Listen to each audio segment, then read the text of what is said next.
본 방송에서 제공하는 투자 정보는 투자 판단에 대한 조언입니다. 방송에서 제공하는 주식의 가치, 가격 상승 및 가격 하락에 대해서는 방송사에서 보장하지 않습니다.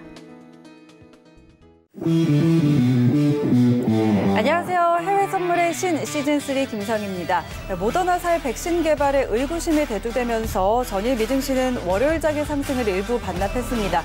그리고 상원 증원에서 파월 연준 의장과 스티브 무누신 재무장관이 강력한 경기 부양 의지를 드러냈지만 사실 어느 정도 예상을 했던 발언이라서 시장에 미치는 영향력은 좀 제한적이었습니다.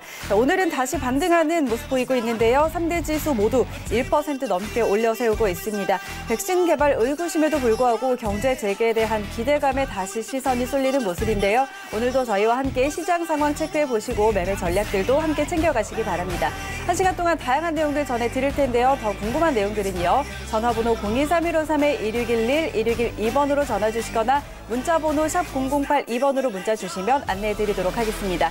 또 해외 선물의 신은 유튜브로도 함께 하실 수 있는데요. 유튜브 검색창에 서울경제TV 검색하시면 라이브 방송 보실 수가 있습니다. 그리고 실시간으로 채팅창 참여도 가능하니까요. 여러분의 많은 참여 기다리고 있겠습니다.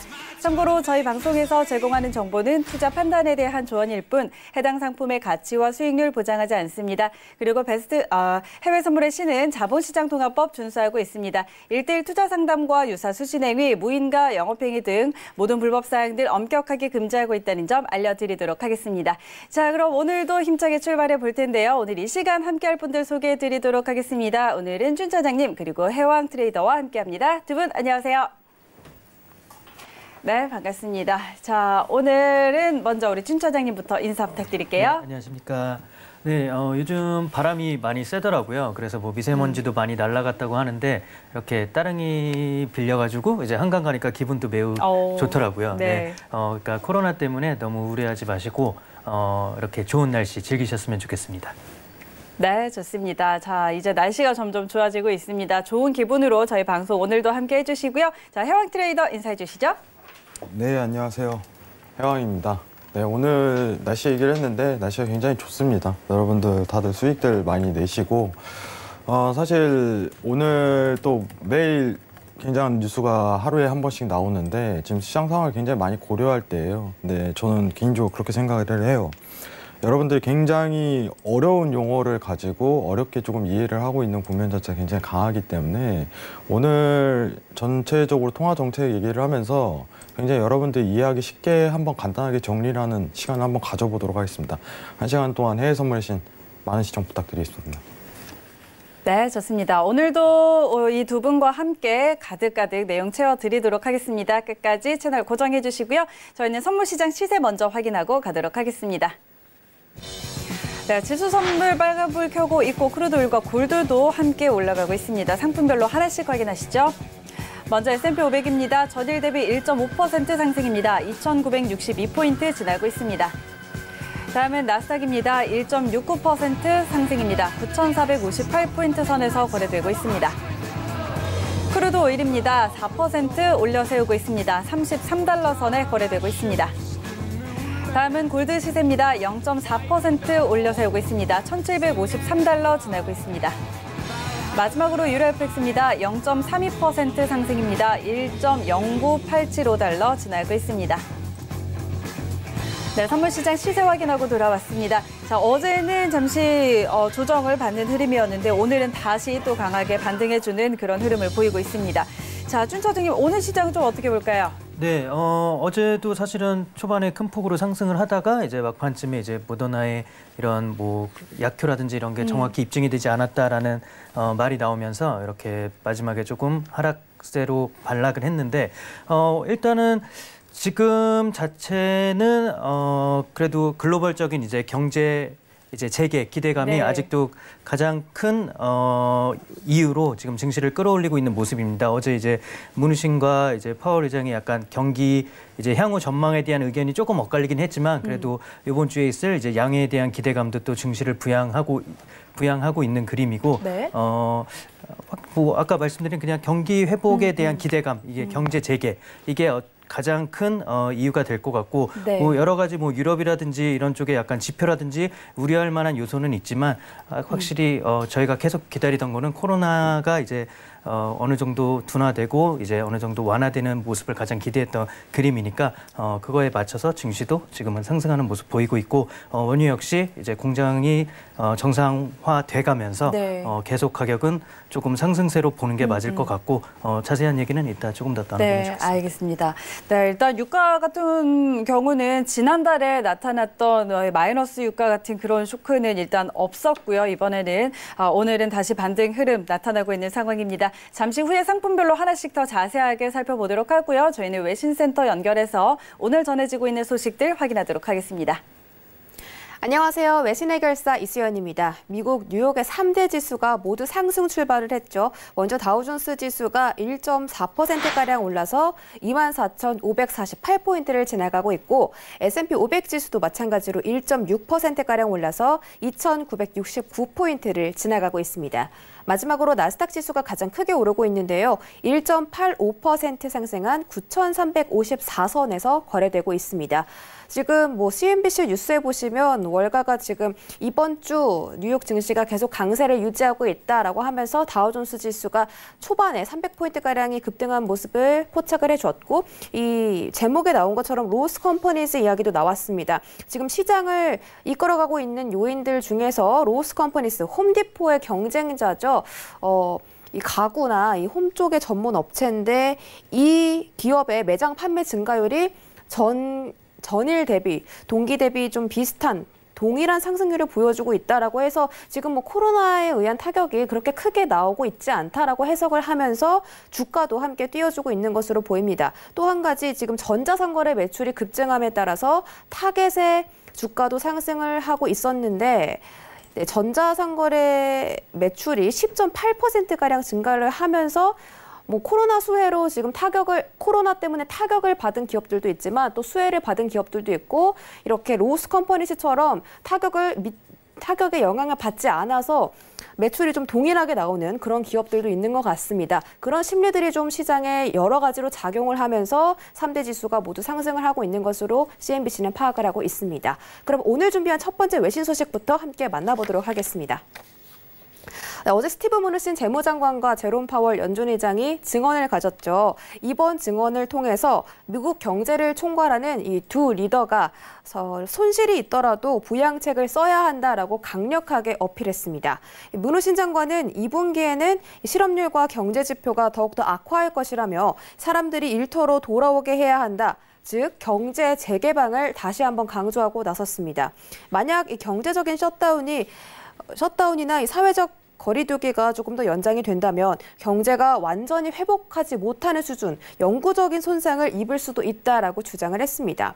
또 스티브 무누신 재무장관이 연준에 걱정하지 말고 적극적으로 대출에 나서라라고 말한 셈이라는 해석도 나와 있는데요. 이 재무부가 4,540억 달러 가운데 1,950억 달러 정도를 연준에 지급한 것으로 나와 있는데 이 무누신 장관이 나머지 자금들도 연준에 배정할 준비가 되어 있다라고 덧붙이기도 했습니다.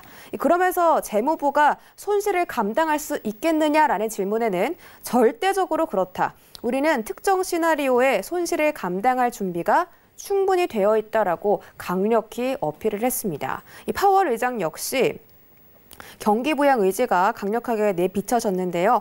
그는 이번 경기 하강의 속도와 범위가 2차 세계대전 이후 어떤 침체보다 심각하다면서 경기 하방이 강하게 지지받기 위해서 정책 수단을 총동원하겠다라고 밝혔습니다. 특히 유동성 지원의 범위를 더욱더 넓힐 계획이고 그런 조치를 우리가 밀어붙이고 있다라고 어필해주기도 했습니다. 이렇게 두 리더가 같은 뜻을 내보였는데요. 어느 때보다도 이렇게 좀 강력하게 손실이 있더라도 부양책을 써야 해라고 말을 하고 있는 만큼 경기 하방이 강력하게 지지받기를 바라겠고요. 또 어떤 부양책이 나올지는 계속해서 전해드리도록 하겠습니다. 네, 다음 소식입니다. 윌버 로스 미 상무장관이 코로나 충격이 2008년 금융위기 때보다 더 빠르게 회복될 것이라고 말했는데요. 그러면서 왜 2008년도와는 다를 수밖에 없는지 세 가지 요인을 들어서 설명을 해줬습니다.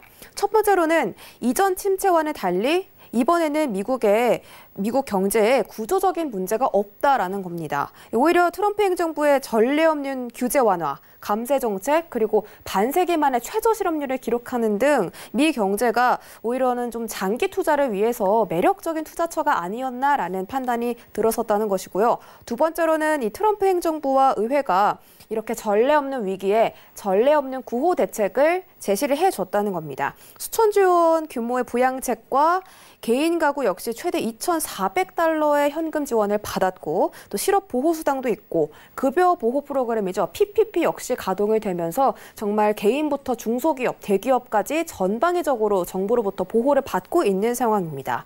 마지막으로는 연준의 과감한 재정 정책과 통화 정책을 꼽았습니다. 이로 인해서 지금 엄청난 유동성이 시장에 창출이 되었는데 그에 따라서 증시가 좀 떠받들어지는 상태이기도 하고요. 연준의 대차 대조표가 다음 달에는 7조 달러에 도달할 것이라는 기사도 얼마 전에 분석을 해드렸습니다. 그런데 연말이 되면 이 대차 대조표가 10조 달러까지 올라올 것이라는 전망을 윌버 로스 상무장관이 함께 내비쳤습니다. 또 이 로스 장관이 어떤 조치도 지금의 스트레스나 불확실성을 완전히 제거하지는 못하겠지만 이번 행정부는 역대 최고 속도로 경기 부양책을 시행하고 있다면서 트럼프 행정부는 이전 행정부가 저질렀던 실수를 절대 반복하지 않을 것이다라는 의견도 표출하기도 했습니다. 뭔가 이렇게 좀 근거를 들어가면서 강하게 이야기를 해주니까 투자자들도 그렇고 저 또한 조금 안심이 되는 그런 심리가 들게 하는데 아시다시피 정말 전례 없는 규모의 부양책들이 추가적으로 여러 번 나온 만큼 좋은 점도 있겠지만 물론 나쁜 점도 있을 겁니다. 이렇게 부양책이 계속해서 나오다 보면 아까 스티브 무누신 장관이 말한 것처럼 손실도 분명히 있을 것이고 이로 인해서 어떤 사이드 이펙트가 시장에 또 미칠지는 조금 뒤에 자세한 이야기 전문가들과 나눠보도록 하겠습니다. 네, 세 번째 소식입니다. 미국과 중국의 갈등이 단연 정부끼리만의 싸움이 아니었던 것 같습니다. 미국 소비자 중에 41%가 중국산 제품을 구매하지 않겠다는 소식이 전해지고 있는데요. 이번 코로나 사태로 인해서 미국과 중국 양국 간의 신뢰도 역시 함께 하락세를 걷고 있다는 보도입니다. 또 중국인의 35% 역시 미국산 제품을 다시는 구매하지 않겠다라고 대답했다고 하는데요. 이 도이체방크의 애널리스트가 대부분의 소비자가 정말 미국과 중국 양국의 제품을 사지 않고 대체품을 찾았느냐? 그건 아니다. 하지만 이번 설문이 가지는 의미가 뭐냐면 이 코로나19가 상업적인 민족주의 감정을 고조시켰고 또 세계화에 대한 혐오감이 커졌다라고 해석을 했습니다.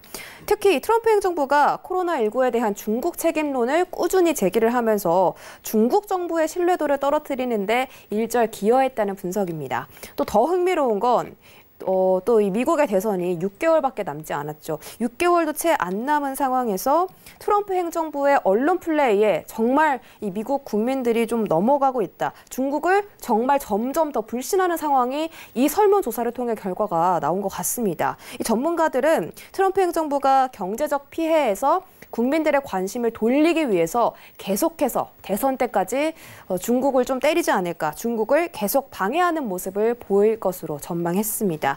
이런 트럼프 행정부의 입장에 과연 어떤 효과들이 나타날지는 좀 두고 봐야겠는데 미중 갈등이 커질수록 증시는 더욱더 흔들린다는 점도 여러분들이 염두해 주시면 좋을 것 같습니다.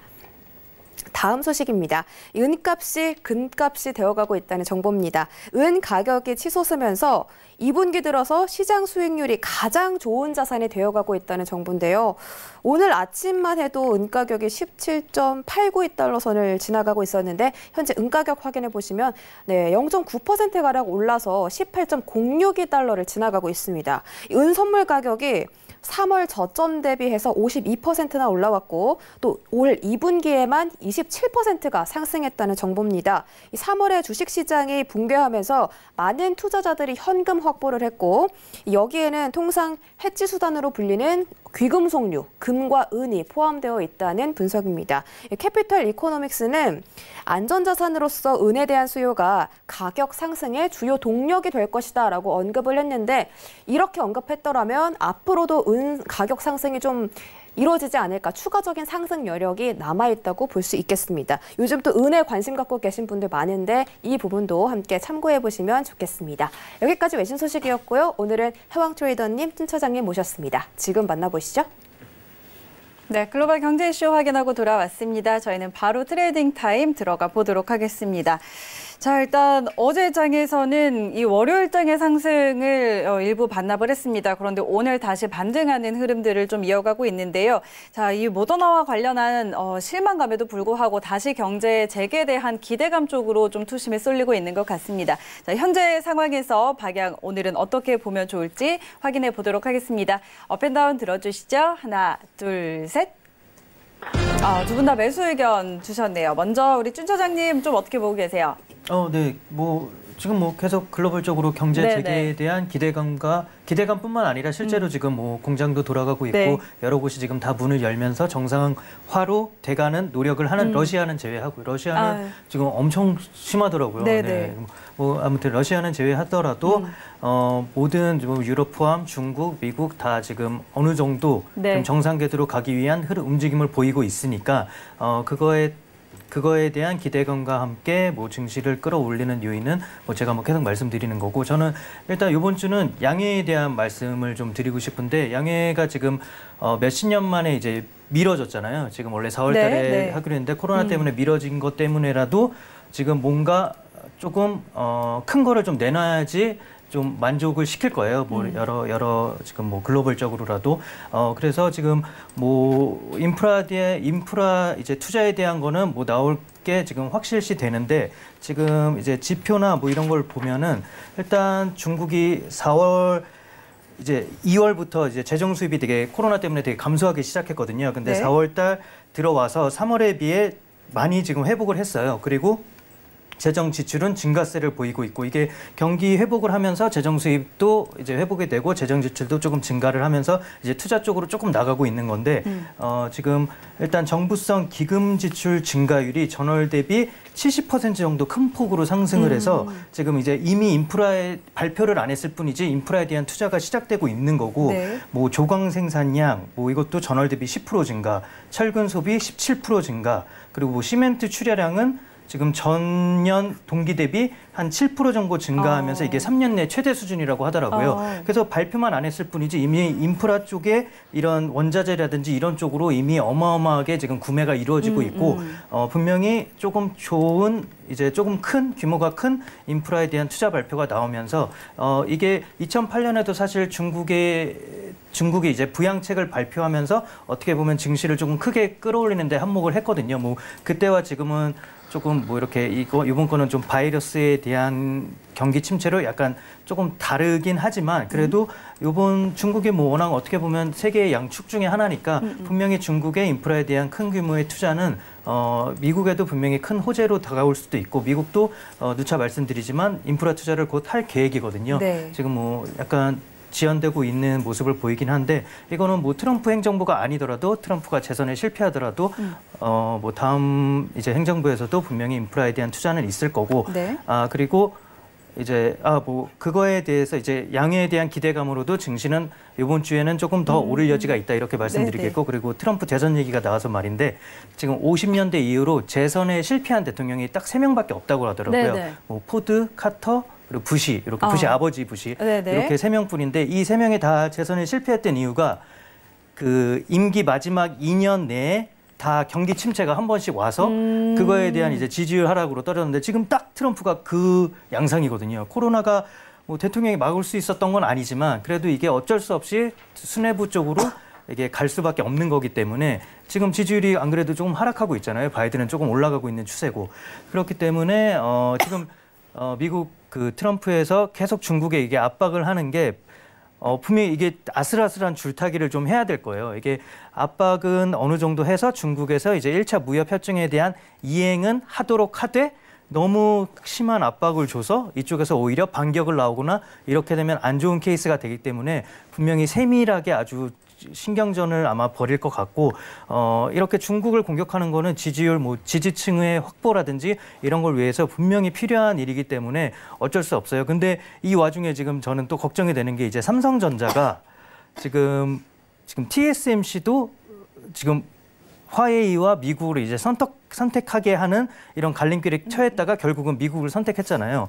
이렇게 되면은 화웨이 쪽에서는 반도체를 이제 수급을 받아야 되는데 미국 쪽에서도 다 막고 있고, 믿었던 TSMC도 TSMC의 이제 제 두 번째로 큰 고객이 화웨이였거든요. 근데 TSMC에서 등을 돌려버리고 그럼 분명히 삼성전자 쪽으로도 요구가 올 거예요. 근데 이게 어떻게 보면 삼성전자 입장에서는 큰 뭐 이렇게 수요가 하나 생길 일이기는 한데 이거를 막상 받아들였다가는 미국에서 어마어마한 공세가 올지도 모르니까 지금 삼성전자한테 분명히 아마 러브콜이 올 거예요, 화웨이 쪽에서. 그래서 이런 것도 조금 어떻게 보면 좀 지켜봐야 할 문제 같긴 한데 아무튼 이번 주는 양해에 대한 기대감으로 증시는 조금 더 상승할 여지가 있겠다. 이렇게 말씀드리겠습니다. 알겠습니다.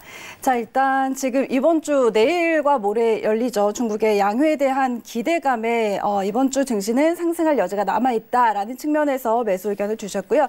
자, 이번에는 우리 해왕 트레이더 의견 한번 확인해 보죠. 네. 준창님께서 굉장히 좋은 말씀을 드렸는데 저는 사실 이제 시청자분들에게 좀 마이너스 금리에 대한 부분을 먼저 꺼내면서 미증시를 바라보는 측면 자체를 한번 살펴봤으면 좋겠습니다. 사실 경제 수치값 자체는 주식, 증시, 평단가에 비례하지 않습니다. 여러분들 이 부분을 첫 번째 인지하시기 바랍니다. 경제가 지금 다들 전 세계적으로 마이너스 성장률을 기록하고 있는 국면 내에 있어서 증시가 최고가를 갱신한다는 것은 단적으로 보여주는 사례예요. 주식은 이제 앞으로 행할 분위기라든가 이제 기대감이라는 부분 자체를 반영을 많이 하는데 최근 어떻게 보면 석영 해외선물 시즌을 통해서 제일 많이 드렸던 부분이 이제 마이너스 금리예요, 여러분들. 근데 여러분들 인지를 하셔야 돼요. 야, 트럼프가 왜 마이너스 금리를 자꾸 유도를 할까? 시청자분들은 단순히 이 뉴스를 본다면 이렇게 생각을 하겠죠. 야, 우리 이제 가계대출 만약에 미국인 입장이라면 가계대출을 좀 싸게 받을 수 있는 거 아니야? 전혀 아니라는 점을 먼저 인지하셔야 됩니다. 여기서 말하는 이제 마이너스 금리를 진행하는 건 이제 중앙은행이 되고 중앙은행에서 시중은행으로 마이너스 금리 자체를 돈을 풀어주는 걸 의미하는 거예요. 그러면은 시중은행 자체는 이제 중앙은행에 일부 자금을 예탁을 할 수 있는데 제가 만약에 시중은행이에요. 가계 대출을 안 해줍니다. 현 상황에서. 회수도 못할 가능성이 높은 상황을 대출을 해주질 않아요. 그럼 중앙은행은 돈을 이자를 물려버려요. 이자를 물려버립니다. 그러면 어떤 현상 자체가 펼쳐지냐면은 시중은행이 국채를 매입하는 상황 자체가 열릴 거예요. 자, 여러분들 최근에 DLS 사태가 일어난 걸 아실 겁니다. 유로존하고 이제 일본에서 마이너스 금리 자체를 펼치고 있는데 시중은행 자체가 마이너스 금리인데 이제 가계에 돈을 대출 못하다 보니까 국채를 마구잡이로 수요를 늘려버렸어요. 그러면서 마이너스 0.2%, 3%였던 국채 수익률 자체가 마이너스 0.7%까지 떨어지면서 DLS 사태가 우리나라에서 터진 겁니다. 하나의 상품 구조 자체가 어떻게 보면은 더 채권 수익률 자체가 더 밑바닥으로 갔기 때문에 이러한 손실 자체가 크게 일어난 사건이었는데 중요한 거는 국채에 대한 수요도가 이제 가게에서 사는 것이라든가 일반 어떻게 보면 국민들이 사는 게 아니라 시중은행들이 마구잡이로 사들이는 효과 자체가 일어날 가능성이 높아요. 근데 여기서 먼저 얘기를 드리고 싶은 부분은 뭐냐면은 지금 트럼프는 이제 어떻게 미국에 대한 부채를 줄이기 위해서 마이너스 금리 제도를 계속 연준에 압박하고 있는 그림 자체가 펼쳐집니다. 근데 저는 이 결과값 자체가 일어날 가능성이 높다고 생각을 해요. 여러분들 집중을 하셔야 됩니다. 마이너스 금리 들어올 가능성이 높습니다. 근데 어떠한 과정을 겪어야 돼요. 과정을. 그 과정이 뭐가 있을까? 첫 번째로 먼저 얘기 드리는 것 자체가 4월에 있었던 자 내용 한번 보도록 하겠습니다. 4월에 있었던 국채 매입 자체를 더 추가적으로 자 뉴스보다 말로 설명드리도록 하겠습니다. 4월에 있었던 국채 매입을 축소를 했었는데 추가적으로 한 번 더 확대가 일어나야 돼요. 자 연준도 지금 마이너스 금리에 대해서는 안 된다. 정부에서 돈을 더 풀어라. 매입량을 더 확보하기 위해서. 이런 내용을 계속적으로 꺼내고 있어요. 왜 이런 내용이 나오냐면은 지금 미국은 사실 조금 특이한 구조를 갖고 있어요. MMF 시장이 굉장히 발달돼 있는 어떤 상황 자체가 연출이 되는데 그러면은 채권 커브드 자체가 수익률이 꼬이기 시작을 해버려요. 마이너스 금리 자체를 도입하는 순간. 그러면은 채권 수익률 커브도가 꼬이기 시작하면은 이제 수익률 역전 현상 자체가 이루어질 가능성이 굉장히 높다는 걸 또 평가를 하셔야 됩니다. 그러면은 이제 시중은행이 마비가 일어나요. 그때부터. 제가 여러분들한테 얘기 드리고 싶은 거는 뭐 이제 오늘 이제 톡방에서 계속적으로 얘기를 드렸지만은 코로나19 사태는 어떻게 보면은 작은 시작점에 불과를 합니다. 저는 우려스러운 게 국채가 오히려 굉장한 문제가 생길 거라고 보고 있어요. 본질적인 문제는 국채에 달려 있습니다. 코로나19 사태로 부양정책을 이상하게 펼침에 따라 국채 자체가 굉장히 꼬일 가능성이 높은 거예요. 이 가능성이 오히려 측정이 되는 겁니다. 시장 자체는 어쨌든 간에 부양정책을 계속 시도한다는 뉘앙스를 품었기 때문에 상승 포인트를 이끌 가능성이 굉장히 높습니다. 경제 수치값으로만 따진다면은 여러분들 상식적으로 생각을 해봐야 됩니다. 굉장히 간단하게 보세요. 전 세계가 마이너스 성장을 보이는 국면 내에서 증시는 벌써 다 이제 무너지고 반토막 났어야 정상인 거예요. 근데 고점이란 말이죠. 그러면은 경제 수치값에 비례하지 않는다는 전제 조건을 무조건 깔고 하셔야 돼요. 앞으로 부양정책을 FED라든가 미국 쪽에서 정부 쪽 입장이라든가 이런 데서 어떻게 꺼낼지부터 판단하는 게 맞다고 생각을 합니다. 근데 이번 주 해외 선물의 시인을 통해서 굉장히 많은 뉴스를 드렸던 것 자체는 뭐였냐면은 8호 의장의 연설이었죠. 부양정책을 꺼낸다는 내용 자체를 계속 어플하고 정부 측에다가 계속적으로 돈을 더 풀어줘 라는 내용 자체를 계속적으로 압박을 합니다. 오늘 뭐 굉장히 항체 관련해서 좋지 않은 소식이 있지만은 저희가 보는 어떻게 보면 해외 선물이라든가 거시적 경제에서는 일편적인 단기 종목만을 좀 측정할 수는 없는 거예요. 앞으로 자금의 규모가 어떻게 풀릴 것이며 4월에 있었던 이제 70억 달러에 대한 부분의 축소 자체가 다시 확대될 가능성이 굉장히 넓어지겠다라는 기대감이 증시 자체가 굉장히 화랑을 띠는 겁니다. 왜냐? 정부도 그렇고 지금 어쨌든 하원은 패스했으니까 이제 상원 패스하는 입장만 남았는데 상원은 한번 마찰은 있겠죠. 근데 패스할 가능성이 굉장히 높아요. 그럼 시장 상황 자체가 부양정책을 추가적으로 꺼내기에는 굉장히 좋은 타이밍이다. 이게 기대감이 계속 부풀려 있는 거예요. 상황 자체가. 그러면은 다시 한번 추세적인 측면으로 계속적으로 일어날 수 있는 국면 자체가 또 한 번 반복될 가능성이 높다는 거예요. 시청자분들을 인지하시라고 제가 언급을 드렸습니다. 그러면 지금 증시에 대한 미 증시 나스닥에 대한 포인트 자체가 또 한 번 이제 스팬 상단에서 계속적인 상승 랠리를 뿜고 고점 갱신까지 충분히 가능한 여건이라는 거예요. 왜냐? 정책을 그렇게 꺼내고 있으니까. 아까 외신에서 나왔던 내용 자체는 지금 이제 7조 달러입니다. 7조 달러. 여러분들 제대로 인지하시기 바랍니다. 예. 말도 안 되는 금액이에요. 사실상. 굉장히 말도 안 되는 금액입니다. 지금 그림 하나 보도록 하겠습니다. 10년 동안 이루어졌던 어떻게 보면 대차대조표 축소 자체도 한 번 겪었었죠. 작년에. 근데 이거 자체를 단 2개월 만에 말도 안 되는 수준으로 올려버렸습니다. 근데 이걸 또 10조 달러로 늘리겠다는 소리입니다. 연말까지. 그럼 이 기이학적인 상황 자체에 대한 연출 자체를 언제까지 유지할 수 있을까라는 의문감을 여러분들은 세우셔야 돼요. 굉장히 웃긴 내용이죠. 미증시는 올라가는데 야, 개인들은 받아들이기가 힘든 거예요. 저는 단호하게 얘기를 드릴게요.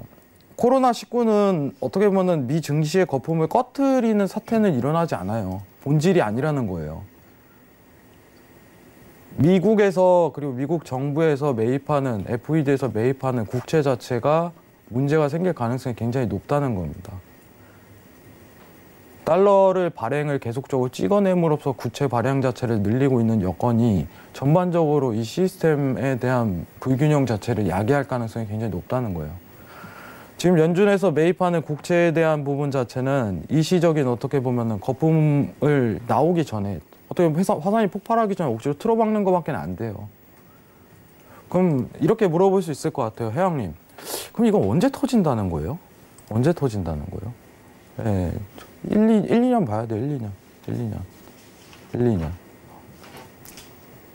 수익 커브도 자체가 다시 재역전이 펼쳐진다면 그때 진짜 바짝 긴장해야 됩니다. 지금 최근 외신에서 어떻게 보면 세계적인 투자자들 말에서 나오는 말이 계속적으로 있어요. 너가 살면서 역사적으로 유례 없는 증시 폭락이 한 번은 일어날 거야. 조만간. 이게 계속 맴돌고 있습니다. 근데 코로나 때문이 아닌 거예요. 이것 때문입니다. 국채 때문에. 이게 제일 가능성이 높아요. 커브드의 역전 자체가 일어나면은 다시 여러분들은 그때는 진짜 바짝 긴장해야 돼요. 아, 이제는 곧 올 가능성이 굉장히 높겠구나. 근데 그 커브드에 대한 역전 자체가 왜 일어나냐. 중요하게 얘기를 하죠. 마이너스 금리 제도 도입하면은 그때 가능성이 제일 높아집니다. MLF 시장에다가 자금이 쏠리기 때문에. 인지를 정확하게 하셔야 돼요. 저희가 어떻게 보면 지금 굉장히 경제학적으로 공부를 할 수 있는 중요한 시기예요. 왜 자금이 이쪽에 쏠리고 왜 시중은행이라는 거는 왜 국채를 매입하는 상황이 연출이 되는지 제가 카톡방에 다 설명을 드렸었습니다. 지금은 이러한 자금이 굉장히 쏠리는 시기이기 때문에 증시 자체가 추가적인 거품이 발생하는 시기라고 언급을 드리겠습니다. 신고가 갱신 가능해요. 충분히 가능합니다. 앞으로 이제 지지에 대한 테스트 자체를 정확하게 하겠지만은 저는 이제 지지에 대한 평가라든가 이탈 자체를 굉장히 중요하게 바라보고 있습니다. 제가 오늘 채팅방에서 나눴던 내용 자체는 오늘 단기 이탈 자체가 이루어졌으니 추가적인 스팬 상단에서 랠리 포인트가 이루어질 것이다. 이런 얘기를 드렸어요. 많이 올랐죠, 지금. 그럼 추가적으로 매수할 수 있는 위치값 자체를 평가한다면은 자, 지금 이 위치값 굉장히 중요하네요. 현재 위치값 보겠습니다. 9,447포인트 이탈 전까지 매수 포인트를 한 차례 더 볼 수 있다는 것만 좀 인지하시기 바랍니다. 9,445포인트입니다. 지금 매수하실 분들은 추가적인 막바지 매수인데 근데 중요한 거는 손익비에 대한 평가 자체가 이루어지지 않습니다. 크게. 고점 갱신하면 털어버리고 제일 중요한 포인트 자체는 어디였냐면은 이 위치값이 굉장히 중요했어요. 불과 2시간 전에. 여기 포인트를 더 중요하게 보는 게 좋습니다. 자, 앞으로 미 증시 자체가 여러분들이 이거 이제 또 한 번 꺾이지 않을까요? 이런 기대감보다는 어떻게 보면 지지에 대한 포인트를 한 번 더 살려볼까? 이 관점으로 보시면은 손익비에 대한 구성 자체가 이루어질 가능성이 높다는 걸 시청자분들이 인지하셨으면 좋겠습니다. 이상입니다. 네, 알겠습니다. 자, 일단 지금은 시장에 지금 유동성이 굉장히 풍부한 상황이죠. 이런 부분들 때문에 시장이 계속 좀 상승을 하고 있고 약간은 거품이라고 볼 수도 있겠다 이런 측면이신데 그래도 일단은 매수하는 의견을 일단 드렸고요. 자, 지금 상황에서는 9,447포인트 이탈하기 전까지는 매수 유효하다라는 전략 드렸으니까 참고해 보시기 바랍니다. 자, 여기서 지수 선물 마무리하고 저희는 오일로 넘어가 보도록 하겠습니다. 자, 크루드오일 33달러 선 지나고 있는 상황입니다. 지난달에는 사실 이 만기에 마이너스 유가가 나타나는 그런 초유의 사태가 벌어지기도 했는데 지금은 그래도 조금 안정을 되찾아가고 있는 것 같습니다. 자, 현재 구간에서 우리 두 분의 방향 확인해 보도록 하겠습니다. 패널 들어주시죠. 하나, 둘, 셋.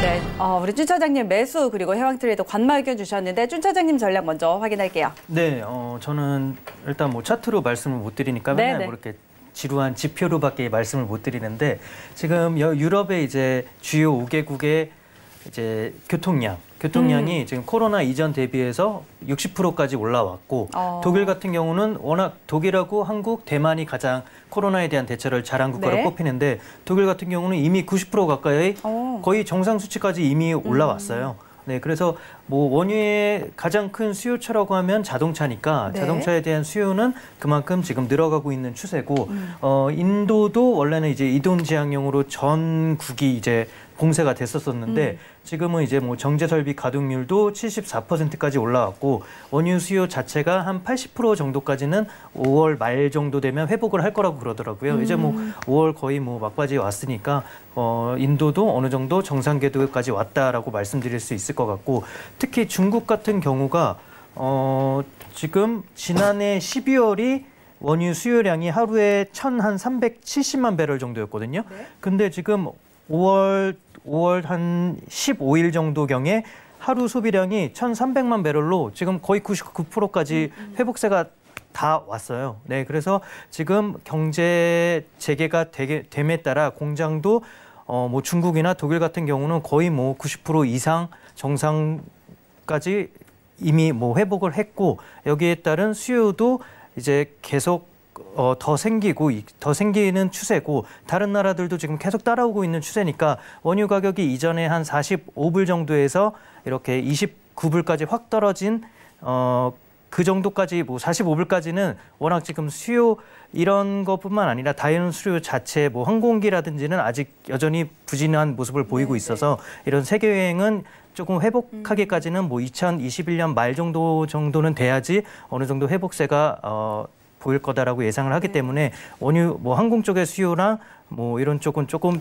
제껴두면은 한 37불, 8불까지는 그래도 어느 정도 가능성이 있지 않을까 싶어서 일단은 35불을 1차 저항선으로 보고 35불까지는 그래도 이번 주에 오를 수 있지 않을까 그렇게 생각합니다. 네, 알겠습니다. 자, 이제 점차적으로 경제 활동을 재개하고 있고 또 유럽 국가들의 교통량 측면에서 확인을 해봤을 때도 점점 이제 수요가 좀 회복될 거라는 그런 전망들이 나오고 있습니다. 자, 이런 상황에서는 현재 일단은 35달러 선까지는 이번 주에 좀 회복할 수 있지 않을까라는 의견이시고 오늘은 원유 재고 발표가 있는 날이죠. 그래서 조금 전에 EIA 원유 재고량이 발표가 됐습니다. 예상치는 재고가 증가하는 것을 예상을 했었는데 지금 498만 배럴가량 감소하는 수치로 확인이 됐습니다. 그런데 이 지표 발표 이전까지 조금 상승을 하다가 발표하는 순간 조금 다시 이제 매물이 쏟아져 나오고 있는 상황인데 자, 이런 상황에서 우리 해왕 트레이더의 전략 한번 확인해 보도록 하죠.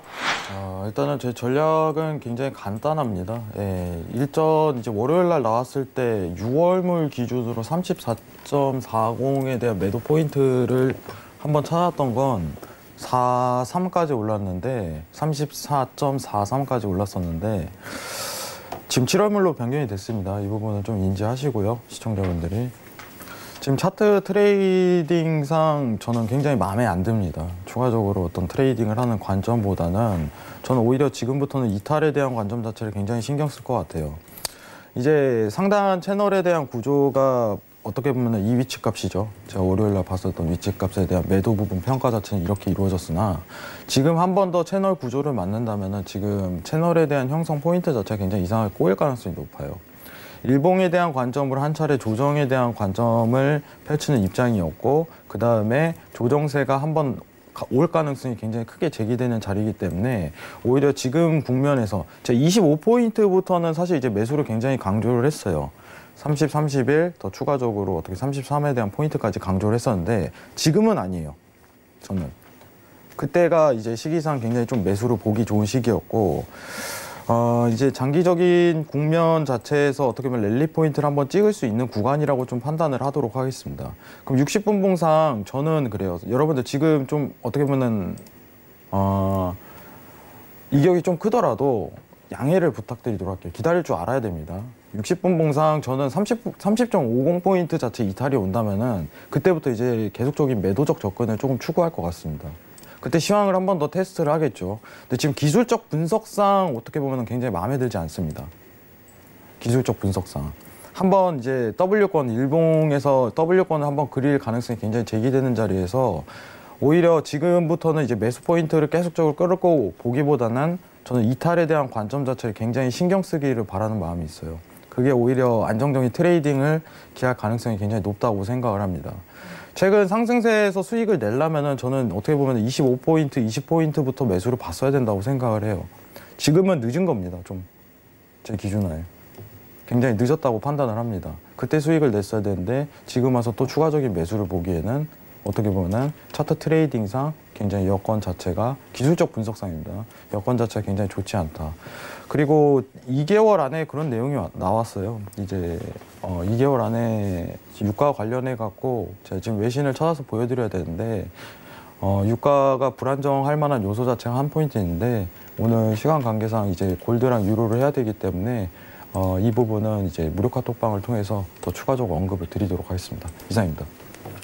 네, 좋습니다. 오일과 관련한 해왕 트레이더의 전략 확인을 해봤고요. 조금 더 자세한 이야기 궁금하신 분들은요. 해왕 트레이더의 오픈 채팅방 해왕의 해외 선물 검색하시면 바로 들어가실 수가 있습니다. 이 부분 꼭 참고하셔서 다양한 전략들 함께 챙겨가 보시기 바랍니다. 자, 그럼 저희는 다시 한번 외신센터 연결해서 지금 전해지고 있는 속보들 또 한번 확인하고 오도록 하겠습니다. 네, 트럼프 대통령이 1시간 전쯤 트위터를 올렸습니다. 중국을 아주 강력하게 비난하는 트위터인데요. 전 세계적인 대량 살상이 일어난 건 중국의 무능력 때문이다라고 비난을 했습니다. 트위터를 좀 자세하게 들여다보면 방금 중국의 어떤 사람이 수십만 명을 죽인 바이러스가 중국 때문이 아닌 모든 이들의 잘못이라고 비난하는 성명을 발표했다. 누가 이 사람한테 다른 그 무엇도 아닌 중국의 무능력이 전 세계 살상을 일으킨 거라고 설명 좀 해줘라고 강력하게 언급을 했는데 이 외코라는 단어나 돕이라는 단어가 좀 비속어로 쓰이고 있는데 이런 비속어까지 사용을 하면서 중국에 대한 안 좋은 감정을 트위터로 표현하고 있는 트럼프 대통령입니다. 이 어떤 사람이 성명을 발표했다고 했는데 그 사람이 누군지는 자세하게 언급하지 않았고요. 이 중국 책임론을 또 강하게 올려가면서 무게를 더 싣고 있는 모습입니다. 이렇게 미중 치킨 게임이 대선 이후에도 본격화될 전망이라는 분석들도 나오고 있는데요. 미국에 대한 미국 국민들의 중국 비호감도가 좀 꽤 높다고 합니다. 제가 전에 외신에서 중국에 대한 안 좋은 불신이 올라가고 있다고 했는데 중국에 대한 비호감도가 66%나 나왔다는 수치가 발표됐습니다. 2005년도 이후 가장 높은 수치인데요. 중국이 언론의 자유를 억압하기도 하고 또 민주주의와는 먼 그런 사회주의를 택했기도 했고 또 산업 스파이 그리고 직접 재산권 침해 이런 행동들 때문에 미국 국민들에 있어서 중국에 대해서 좀 회의적인 시각이 전반적으로 지배하고 있다는 분석입니다. 따라서 중국이 발끈을 해야 트럼프 대통령이 살아남을 수 있다. 트럼프 대통령이 재선에 성공할 수 있다는 그런 분석이 아주 많이 나오고 있습니다. 미국 국민들이 중국 국민들을 너무 안 좋아하기 때문에 중국 정부를 안 좋아하기 때문에 중국을 좀 압박하고 발끈을 시켜야 트럼프 대통령이 미국 국민들로부터 지지를 받을 수 있다. 이렇게 알고리즘이 형성되는 것 같습니다. 따라서 트럼프 대통령의 중국 압박은 앞으로도 더 심화될 것으로 보이니까요. 이런 부분도 참고해 보시기 바랍니다. 다음 소식은 이 이노비오라는 제약 업체에서 코로나 바이러스에 대한 항체가 개발됐다는 소식이 나오고 있습니다.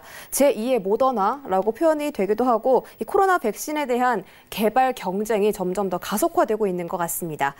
이 이노비오가 개발 중인 백신 이름이 이노 4800이라고 하는데 이 이노 4800을 접종한 동물의 폐에서 이 코로나 바이러스에 대한 항체를 발견했다며 앞으로 토끼나 원숭이 같은 동물들에게도 이런 실험들이 적용이 돼서 항체가 형성되는지 확인할 방침이라고 전했습니다.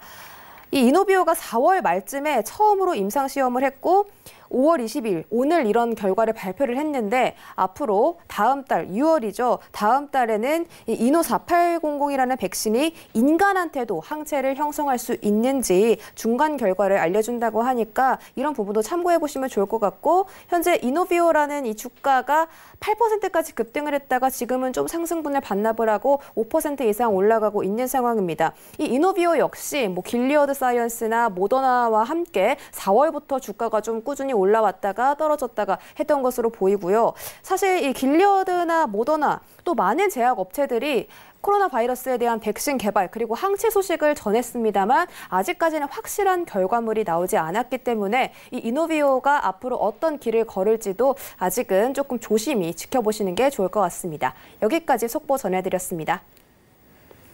네, 속보 다시 한번 전해 듣고 돌아왔습니다. 저희는 바로 다시 트레이딩 타임 진행해 보도록 하겠습니다. 이번에는 골드로 넘어가서 살펴보도록 하죠. 자, 골드는 경기 침체의 장기화 우려에 좀 상승세를 이어가다가 오늘은 그 조그마한 상승폭을 반납을 하고 하락 반전을 했습니다. 자, 현재 구간에서 우리 두 분의 방향 확인해 보도록 하죠. 업앤다운 들어주시죠. 하나, 둘, 셋. 네, 관망 들어주셨고 우리 준 차장님 매수 의견 주셨는데 준 차장님의 의견 먼저 확인해 보죠. 네, 일단 디플레 우려 네. 때문에 약간의 상승을 제한하는 요소는 있긴 한데 지금 보면은 되게 불안 요소 투성이에요. 네.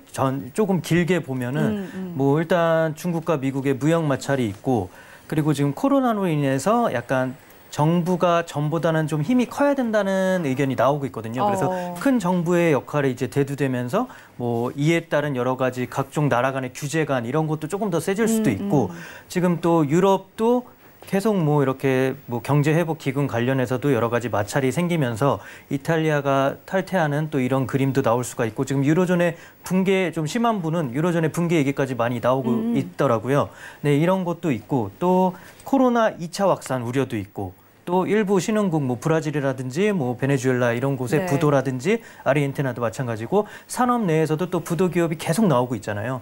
이런 것도 지금은 이제 조금 더 심화될 여지가 있는 거기 때문에 이거에 따른 어떤 경제 불안, 뭐 글로벌적인 경기 침체 이런 우려에 골드는 언제든지 뭐 큰 폭의 상승을 또 한 번 줄 여력이 있기 때문에 저는 네. 뭐 계속 1900까지는 무난히 갈 거라고 보긴 하지만 지금 단기간 내는 약간 디플레를 우려하는 게 있기 때문에 이런 거에 대한 약간의 상승 제한 요인은 있을 수 있다 네. 하지만 뭐 이렇게 조금 길게 가시는 분은 무조건 포트폴리오에 골드는 넣으시는 게 네. 좋을 것 같습니다. 네, 알겠습니다. 자, 일단 지금 뭐 디플레 우려와 관련해서 또 뭐 상승을 제한할 요인들이 단기적으로는 좀 존재를 하고 있지만 어쨌든 지금 상황에서 글로벌적으로 불안한 상황들이 굉장히 많습니다. 그렇기 때문에 안전자산인 골드는 장기적으로 봤을 때는 상승을 할 것이다라는 견해이시고요. 해왕 트레이더는 골드 관망 주셨네요. 네. 제가 사실 이제 지금 파동에 대한 포인트를 보자면은 당분간 그냥 위아래로 계속 갈 것 같아요. 이 자리에서. 매수도 아닌 매도도 아닌 위치값이 좀 연출이 될 가능성이 굉장히 높은데 제가 사실 이제 골드에 대한 부분을 좀 보기 전에 좀 국채에 대한 가격을 한 번 더 테스트하고 골드를 보는 게 좀 지금 더 낫지 않을까 이런 포인트를 하는데 자, 일단은 전일 이제 지지값 자체가 제가 이 색깔을 좀 바꿔보겠습니다. 인식을 못할 수 있으니. 여기서 지지 포인트를 한 차례 더 파란색 선에서 맞을 가능성이 굉장히 높다 이렇게 평가를 드렸었어요. 월요일에. 그때 이제 방송할 때 25포인트였는데 지금 이제 차트 트레이딩 보면은 이제 27포인트 1227포인트, 1727포인트 자체의 지지를 맞고 올라온 국면입니다. 근데 일봉상 관점을 좀 측정을 하도록 할게요. 자, 지금 시장 상황 자체가 이게 좀 더 상승 랠리를 뿜을 수 있을까에 대한 가정 자체가 굉장히 의구심이 드는 장이에요. 사실. 국채랑 좀 비교를 해보는 게 굉장히 좋을 것 같은데 사실 이제 전 세계 투자 자금 자체가 지금 돌 데가 없습니다. 상황이. 국채를 다시 한 번 더 추가적으로 포인트를 보기에도 굉장히 어렵기 때문에 안전 자산에 대한 수요도는 당연하게 이제 계속적으로 증가할 가능성이 높은데 지금 상황에서는 아직 아니라는 거예요. 지금 상황에서는. 지금 보시면 아시다시피 국채입니다. 10년물 국채인데 이러한 장세가 계속적으로 연출될 가능성이 굉장히 높아요. 당분간은. 지금 연준에서 채권 매입을 확대를 더 추가로 진행을 하게 된다면은 이제 국채가 또 추가적인 2차 상승 포인트가 나올 가능성이 굉장히 큽니다. 수요도가 굉장히 몰릴 가능성이 높은 거예요. 그러면은 골드도 이에 발맞춰서 한 번 더 상승 랠리를 뿜을 가능성이 그 타이밍에 올 가능성이 높다는 거예요. 지금은 좀 대기 구간이에요. 정책적으로 이제 상원에 대한 패스 기간도 남아있기 때문에 안전자산에 대한 자금이 좀 더 들어오려면은 그 타이밍을 재고서 대기하는 게 오히려 시장 상황상 낫지 않을까 이러한 판단 자체가 있어요. 여러분들에게 제가 계속적으로 오늘 외신에서 이제 실버 얘기가 나왔는데 실버가 이제 상승을 이루었다 이런 포인트를 이루었지만은 제가 보고 있는 관점 자체는 어떻게 보면 지속적인 상대적인 평가 자체를 계속 한 차례 언급을 드리고 싶어요. 골드라는 거는 역대 이제 고가 자리 위치 값을 하고 있지만은 실버라는 거 자체는 이제 원자재를 굉장히 많이 소모하는 원자재이기 때문에 수요도가 많아요. 60%가 이제 나가는 비중이 있습니다. 근데 상대적인 안전자산 대비해 갖고 가격대 자체가 굉장히 낮게 평가돼 있는 위치 값입니다. 이게 어떻게 보면은 여러분들 현물 비중에서 제가 늘리라는 포인트 자체는 남들이 다 이제 어떻게 보면은 비중 자체 자산이 좀 더 줄어들고 이러고 있는 상황에서 자기가 포트폴리오에 대한 구성 자체를 잘 쌓으면은 수익성이 극대화될 수 있는 하나의 상품 자체가 네. 지금 실버다 이런 평가 자체를 내려드렸습니다. 이게 상대적인 거를 잘 평가를 해보세요. 시청자 여러분도 이거 인지하시면은 큰 도움이 되실 거라고 생각합니다. 이상입니다. 네, 알겠습니다. 자, 골드에 이어서 또 연관 지어서 실버의 부분까지 좀 짚어주셨고요. 자, 오늘 시간 관계상 두 분 여기서 좀 보내드려야 될 것 같습니다. 오늘 말씀 고맙습니다.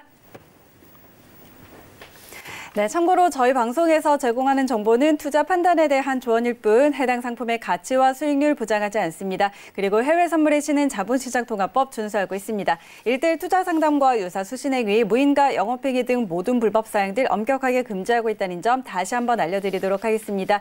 저희가 오늘 준비한 내용은 여기까지고요. 저희는 내일 다시 돌아올게요. 고맙습니다.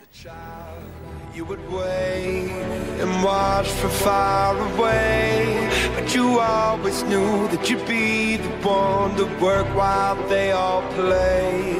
And you'd lay awake at night and scheme of all the things that you would change, but it was just a dream.